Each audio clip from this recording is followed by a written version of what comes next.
Magandang umaga mga ka-faith friends. Ako nga pala si Teacher Jane, ang inyong Gospel Share for today.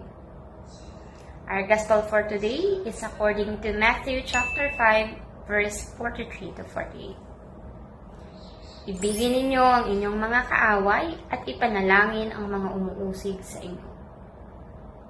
Una, tinatawag niya tayong mahalin ang ating mga kaaway. Sino nga ba ang ating mga kaaway? Maaring ituring nating kaaway ang mga taong ating nakatampuhan o mga taong meron tayong di pagkakaintindihan. Ang pagmamahal sa kanila ay hindi nangangahulugan na kailangan nating maging pinakamatalik nilang kaibigan.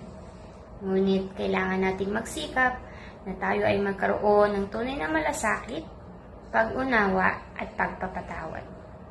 Mahirap mang gawin, pero ito ang ating dapat maging layunin.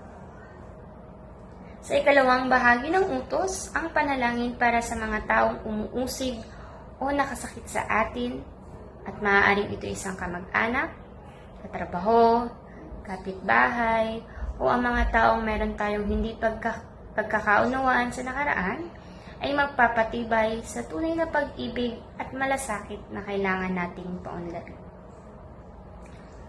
Ang panalangin para sa mga taong mahirap mahalin o nakasakit sa atin ang susi upang palaguin ng Diyos ang tunay na pag-ibig at malasakit sa ating puso. Sa ganitong paraan ay hinahayaan natin ang Diyos na ayusin ang ating damdamin upang hindi na tayo malulong sa galit o puot. Muli ay mahalin at ipanalangin natin ang mga taong nakasakit o nakagawa ng di mabuti sa atin.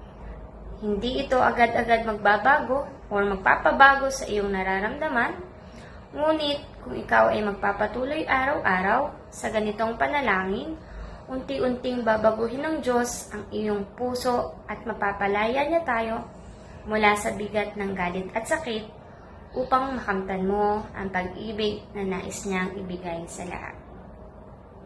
Para maging updated sa iba pang mga gospel reflection, don't forget to subscribe on Facebook PH YouTube channel and download the Facebook app or registered at www.faithbook.ph.